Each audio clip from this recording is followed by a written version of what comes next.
坏了。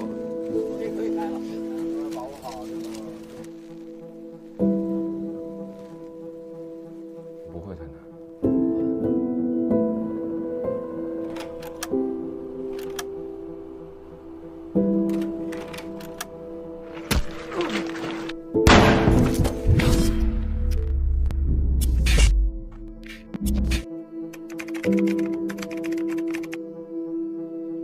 Cerita dimulai dengan memperlihatkan sekumpulan 4 anak yang sedang bermain polisi-polisian dan penjahat, yang mana ketiga anak itu telah bersembunyi, sedangkan satu anak lagi bertugas sebagai polisi untuk mencari ketiga anak tersebut.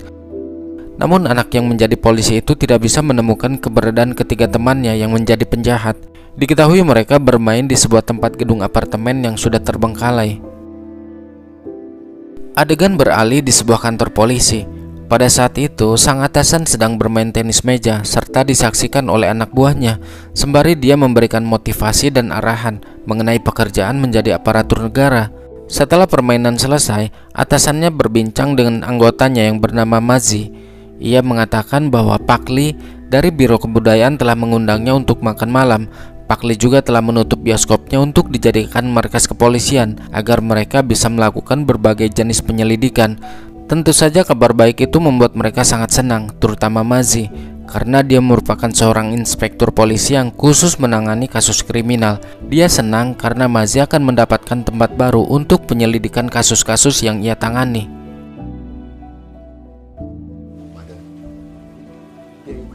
Malam telah tiba. Mereka mulai menyusun barang-barang di bioskop itu dengan dihadiri beberapa anggota kepolisian. Di keesokan harinya, ada seorang wanita tua penduduk desa sedang meraih angsanya di tepi sungai. Dari belakang, tampak seseorang menghampiri wanita tua itu sambil membawa sajam. Sepertinya dia akan menghabisi wanita tua tersebut.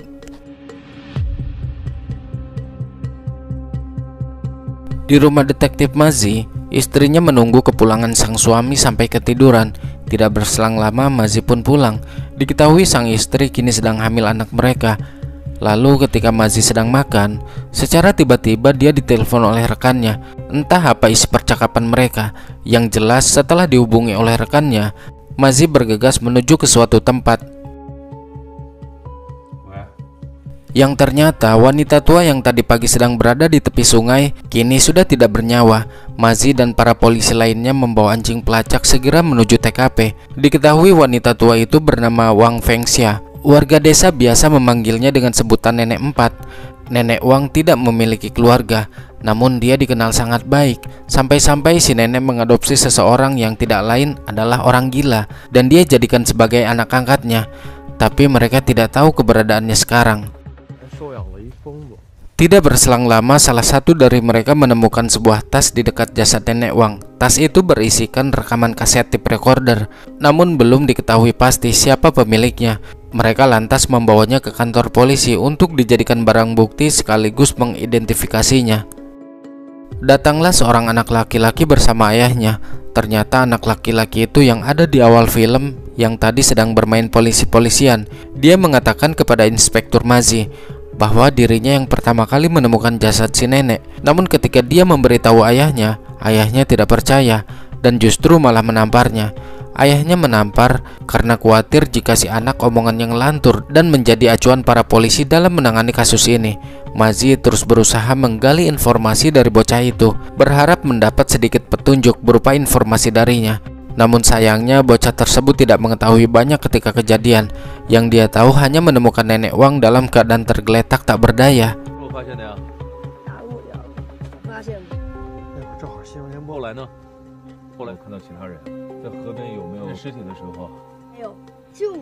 Pagi pun telah tiba. Para polisi secara bergantian turun ke sungai untuk mencari petunjuk lain. Namun mereka tidak menemukan barang bukti apapun. Mazi dan rekannya kemudian mencoba mencari informasi kepada beberapa warga setempat mengenai latar belakang Nenek Wang. Kebanyakan dari mereka menilai bahwa Nenek Wang orangnya baik, ramah, dan peduli terhadap sesama. Dia sibuk mengurusi angsa-angsanya, sehingga tidak punya musuh dan tidak ada orang yang memusuhinya. Inspektur Mazi kemudian bertanya mengenai orang gila yang diadopsi oleh si nenek. Mereka tidak tahu namanya, bahkan asal-usulnya dari manapun mereka tidak tahu. Hanya saja beberapa tahun yang lalu, dia muncul di desa ini. datang dan pergi semaunya. Nenek Wang merawat karena merasa kasihan, memberinya makan dan tempat tinggal. Menurut tetangganya, Nenek Wang mengadopsi orang gila itu setelah suaminya meninggal. Karena takut membahayakan, mereka terus mengawasi gerak-gerik kemana orang gila itu pergi. Orang gila itu sering keluar berjalan melewati kebun jeruk di lereng bukit, dan itu hanya sekedar keliling saja. Bahkan dia tidak agresif saat dilempari batu oleh anak-anak. Dia hanya tersenyum kosong dan tidak pernah membalas perlakuan anak-anak di desa ini yang telah jahil kepadanya. Intinya menurut warga desa, orang gila itu tidak membahayakan.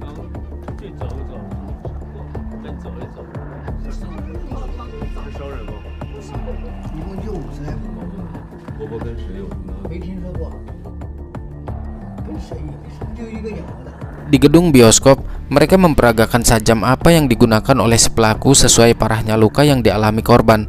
Hal itu mereka praktekkan dengan menebas daging B2. Salah satu rekannya menduga bahwa si pelaku menghabisi Nenek Wang jaraknya cukup dekat dan sepertinya menggunakan parang. Parang yang digunakan pun cukup berat. Sehingga dengan kesimpulan itu, mereka berasumsi bahwa pelakunya memiliki tenaga yang kuat.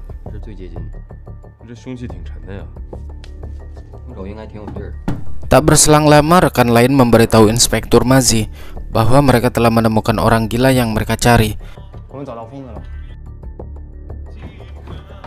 Mazi bersama dengan rekan-rekannya akhirnya tiba di tepi sungai. Dari kejauhan, mereka melihat orang gila itu sedang membentangkan jaket Nenek Wang di atas air. Tampaknya dia berduka atas kematian Nenek Wang yang telah merawatnya. Sang inspektur mencoba mendekati pria itu sambil mengajaknya berbicara, tapi semua itu sia-sia. Dia sama sekali tidak mengeluarkan sepatah kata pun, meskipun sudah diberi roti. Mazi yang tahu usahanya akan gagal, kemudian memerintahkan anak buahnya agar tetap mengawasi pergerakannya dan membawanya ke kantor polisi. Di malam harinya, Inspektur Mazi bersama kedua rekannya memutar kaset yang mereka temukan di TKP. Dalam rekaman audio, seorang wanita berbicara kepada seorang pria bernama Hong, menceritakan rahasianya dan mengaku bahwa dia merindukan Hong. Entah apa maksudnya. Yang jelas, para polisi mengantongi beberapa petunjuk berupa seorang pria bernama Hong dan suara alarm kereta api yang sedang melintas. Mereka pun kini harus mengetahui letak rel kereta api yang ada di rekaman suara itu. Meski itu sulit untuk melakukannya, karena di provinsi tersebut terdapat beberapa jalur rel kereta api, sehingga mereka harus menyusuri satu persatu.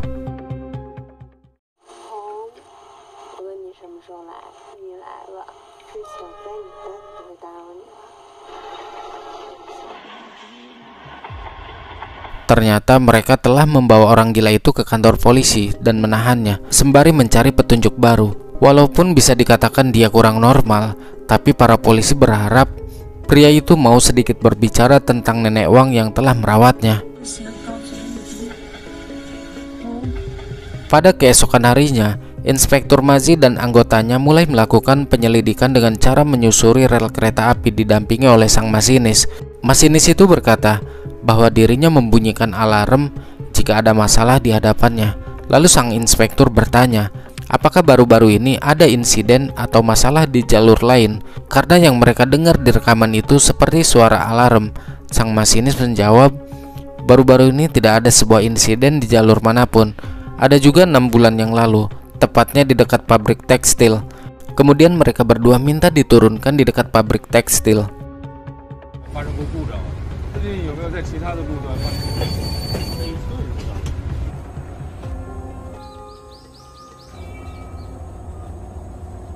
Mereka terus berjalan hingga akhirnya sampai di bangunan yang dimaksud. Sang inspektur bertanya kepada seorang pria yang merupakan karyawan pabrik itu perihal rekaman tersebut. Setelah diperdengarkan dengan seksama, pria itu tampak mengenalinya, yang mana suara tersebut mirip seperti seorang wanita yang bekerja sebagai akuntan di pabriknya yang bernama Qian Ling. Singkat cerita, Qian Ling dibawa ke kantor polisi guna dimintai keterangan perihal rekaman tersebut. Ternyata memang benar, tas tangan yang mereka temukan di TKP adalah miliknya yang tak sengaja terjatuh. Mereka bertanya kenapa dia bisa berada di sana, di tempat Nenek Wang tewas. Qian Ling hanya menjawab bahwa pada saat itu dia sedang mencari udara segar. Tentu saja pernyataan dari Qianling membuat mereka heran sekaligus tidak percaya. Pasalnya jarak antara rumah Qianling ke TKP cukup jauh, menempuh perjalanan selama 1,5 jam menaiki bis hanya untuk mencari udara segar saja.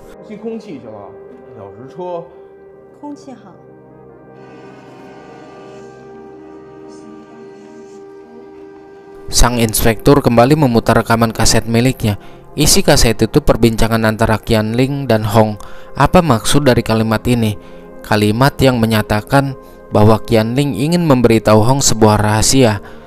Sebelum lanjut ke pertanyaan, mereka menanyakan siapa itu Hong, karena Qianling mengklaim jika dirinya berada di sana sendirian. Qianling lantas menjawab, dia berada di tepi sungai, tidak ada kaitannya dengan kematian nenek Wang. Ini adalah urusan pribadiku.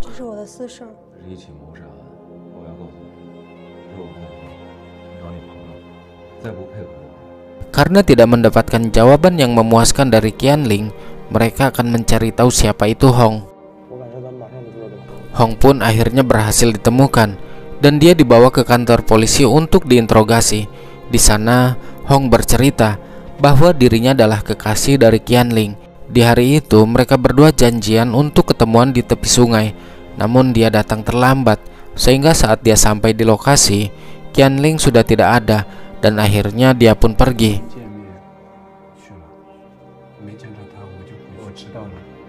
Nah, di keesokan harinya, Qianling baru ngabarin bahwa dirinya melihat sesuatu di tepi sungai, yaitu sesosok jasad nenek Wang. Qianling tidak berani melapor kepada polisi karena hanya ada dia seorang diri dan takut menjadi tersangka. Dia sangat ketakutan, sampai-sampai secara tidak sengaja meninggalkan tasnya di sana. Itulah yang sebenarnya terjadi. Hong berani bersumpah jika yang ia katakan benar adanya. Perihal penyebab kematian nenek Wang, dia sama sekali tidak tahu. Ada sebuah rahasia yang Qianling tidak berani menceritakannya kepada polisi saat diinterogasi kemarin, karena ternyata Hong sudah memiliki istri dan anak. Hubungan dia dengan Qianling merupakan hubungan gelap. Bahkan Hong berpesan kepada polisi bahwa perselingkuhannya dengan Qianling jangan sampai istrinya tahu.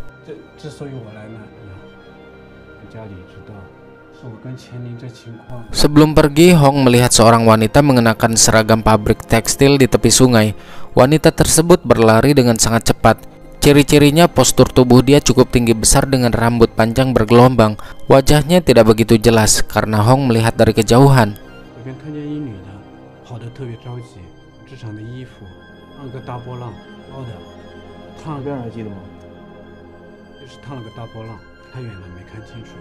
Atas dasar hal itulah mereka pun segera menuju pabrik tekstil yang dimaksud.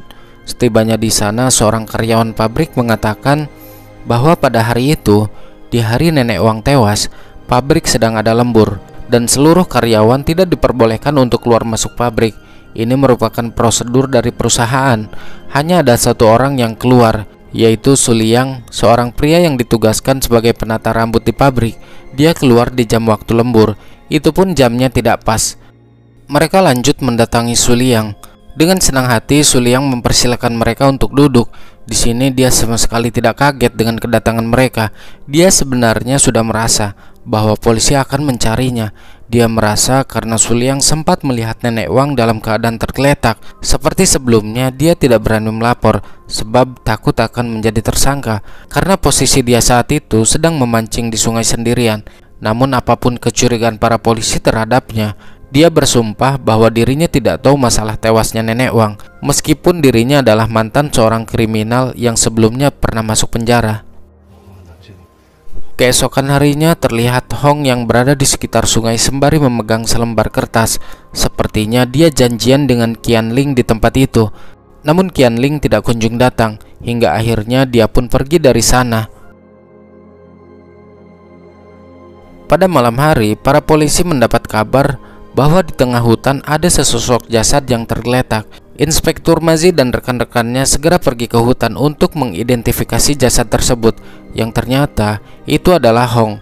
Hong ditemukan tak bernyawa dengan luka yang sama seperti nenek Wang. Di sakunya, polisi menemukan surat cinta yang ditujukan kepada Qianling. Inspektur Mazi mulai dibuat bingung. Hong yang awalnya diduga sebagai tersangka, justru sekarang malah menjadi korban. Kemudian mereka berdua pergi ke rumah Qianling untuk menyampaikan berita kabar duka itu, sekaligus memperlihatkan surat cinta dari Hong. Di sana mereka mengetahui bahwa Qianling seharusnya bertemu dengan Hong di hari itu, tapi dia tidak diizinkan meninggalkan rumah oleh orang tuanya. Kini penyelidikan mengarah kepada seorang wanita berbadan tinggi dengan rambut bergelombang, sesuai dengan kesaksian Hong waktu itu. Lalu ketika mereka sedang mengobrol, tiba-tiba ada seseorang yang mencurigakan melintas tepat di seberang jalan. Bergegas mereka berdua mengejar pria itu secara terpisah. Namun sayang, mereka kehilangan jejak dan malah bertemu dengan orang gila itu di sebuah lorong. Tidak tahu pasti apa yang sedang dia lakukan di sana. Yang jelas wajahnya berlumuran cairan merah seperti darah dan dia memegangi sajam.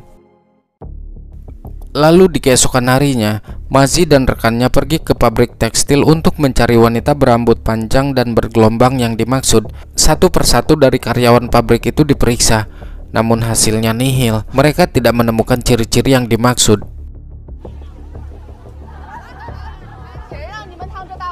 Lanjut mereka kembali mendatangi kediaman Suliang. Di sana Mazi menanyakan apakah Suliang memiliki klien di pabrik yang bertubuh tinggi besar dengan rambut panjang dan bergelombang. Dia menjawab bahwa selama ini dirinya belum pernah mempunyai klien dengan ciri-ciri tersebut. Suliang tahu betul kesulitan sang inspektur memecahkan kasus ini. Dengan candaan, dia pun menawarkan diri agar inspektur Mazi menangkap dirinya saja. Dengan begitu kasus pun akan segera ditutup karena sudah mendapatkan pelakunya. Namun sang inspektur malah tertawa. Beberapa hari kemudian mereka mendapat kabar bahwa orang gila itu telah dirawat di rumah sakit akibat terlalu berlebihan meminum obat tidur sehingga mengalami overdosis. Dokter menjelaskan jika pasiennya itu memerlukan dialisis segera untuk menghilangkan obat yang ada di tubuhnya, dan alhasil dia pun harus dipindahkan ke rumah sakit daerah agar secepatnya bisa ditangani. Hari-hari pun terus berlalu. Setelah mendapatkan surat izin penggeledahan, para polisi langsung menuju ke rumah orang gila itu untuk mencari petunjuk baru. Dan apa yang terjadi? Mazi menemukan sebuah fakta yang mengejutkan. Di bawah tempat tidurnya ada sebuah tas seperti koper kecil, dan ketika dibuka terdapat baju wanita, alat cambuk, sepatu wanita, dan rambut palsu yang bergelombang. Tahu kan maksudnya? Jadi pelaku pembunuhan yang selama ini dicari adalah orang gila itu sendiri. Dia mengenakan pakaian seperti wanita. Pantas saja Hong waktu itu memberikan kesaksian bahwa ada seorang wanita tinggi rambut bergelombang di tepi sungai. Karena sudah mengetahui siapa pelakunya serta tidak ingin ada korban jiwa lagi, mereka berencana untuk menangkap orang gila itu yang kini berada di rumah sakit jiwa.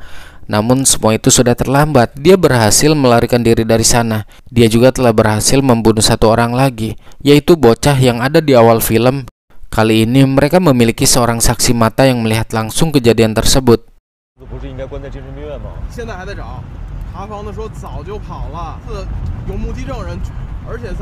Rekannya kemudian mempertemukan Mazi dengan saksi mata yang melihat langsung bocah tersebut dihabisi oleh orang gila itu.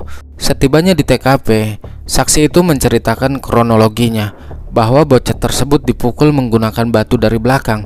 Pelakunya menggunakan tangan kanan. Ia sangat yakin yang melakukannya adalah seorang pria berbadan besar dengan ciri-ciri yang dimaksud. Pencarian besar-besaran pun dilakukan. Mazi mengerahkan seluruh anggotanya untuk mencari keberadaan si pelaku. Dia yakin pelakunya belum jauh dari tempat ini. Namun setelah beberapa jam pencarian, hasilnya nihil. Mereka tidak menemukan keberadaan orang gila itu. Dia merasa sangat frustasi. Gagalnya Mazi dan anggotanya menangkap pelaku pembunuhan yang meresahkan di kota itu membuat para petinggi dari kepolisian murka dan menyalahkan atas kinerja mereka yang tidak becus. Hal itu tentu menambah beban pikiran Mazi. Atasannya memberi waktu mereka 1 minggu untuk menyelesaikan kasus ini.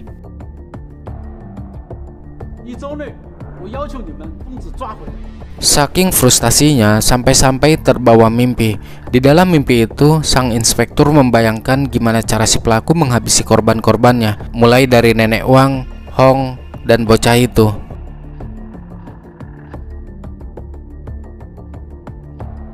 Dia bingung harus dengan cara apa untuk menangkap si pelaku. Di kerjaan dia banyak mendapat teguran. Sementara di rumah, dia frustasi memikirkan calon anaknya yang divonis mengalami kelainan genetik. Tidak banyak yang bisa dia lakukan selain mencoba untuk mengundurkan diri dari pekerjaannya menjadi seorang polisi.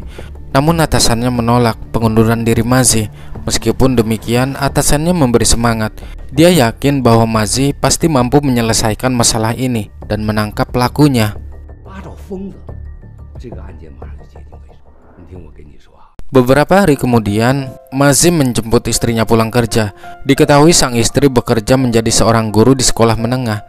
Setelah itu mereka berdua pun pergi ke studio untuk mengabadikan momen kehamilan sang istri. Kini dia lebih memilih sering di rumah, membantu pekerjaan istrinya. Pada suatu hari, ketika Mazi sedang makan di luar, secara tidak sengaja dia melihat orang yang selama ini dicari. Dia pun bergegas keluar dan berusaha mengejarnya. Aksi kejar-kejaran pun terjadi. Yang singkatnya, dia berhasil menembak orang gila itu di bangunan kosong. Dia melepaskan timah panas sebanyak 4 kali, hingga orang gila itu pun tewas seketika. Setelah itu, Mazi pun melaporkan kepada atasannya mengenai dirinya yang sudah berhasil menghabisi orang gila tersebut. Berdasarkan keterangan dari Mazi, sepertinya orang gila itu sudah merencanakan hal ini agar Mazi menghabisinya. Tentu atasannya tidak mempercayai alasan konyol seperti itu. Pasalnya, para petugas pengintai telah ditugaskan di sekitaran kuil terjadinya penembakan, namun mereka tidak menemukan jasad di sana. Lalu Mazi meminta kepada atasannya agar memerintahkan salah satu anggotanya untuk mengecek ke kuil, karena dia telah menembakkan 4 peluru ke tubuhnya. Namun ketika peluru dicek, ternyata isinya masih utuh. Yang itu artinya, Mazi dianggap berhalusinasi oleh atasannya. Ini juga bisa diartikan metamorfora, dalam artian bahwa dia sangat ingin menangkap si pelaku agar kasusnya segera selesai. Mazi yang sudah linglung, putus asa, banyak tekanan karena tidak bisa memecahkan kasus ini. Akhirnya dia pun pergi ke sungai untuk menenangkan diri. Di belakangnya terdapat sosok pria gila yang mengarah kepadanya, sehingga dalam kondisi seperti itu, dia langsung menghampiri pria tersebut dan menghajarnya.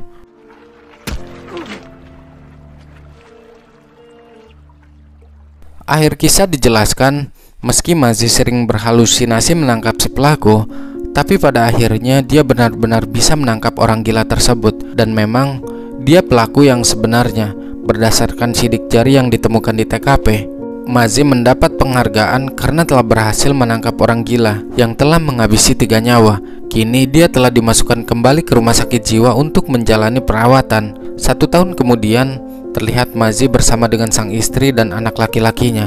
Mereka hidup bahagia, dan vonis dokter tentang anaknya pas di dalam kandungan itu tidaklah benar. Putranya lahir dan tumbuh dengan sehat tanpa cacat sedikit pun.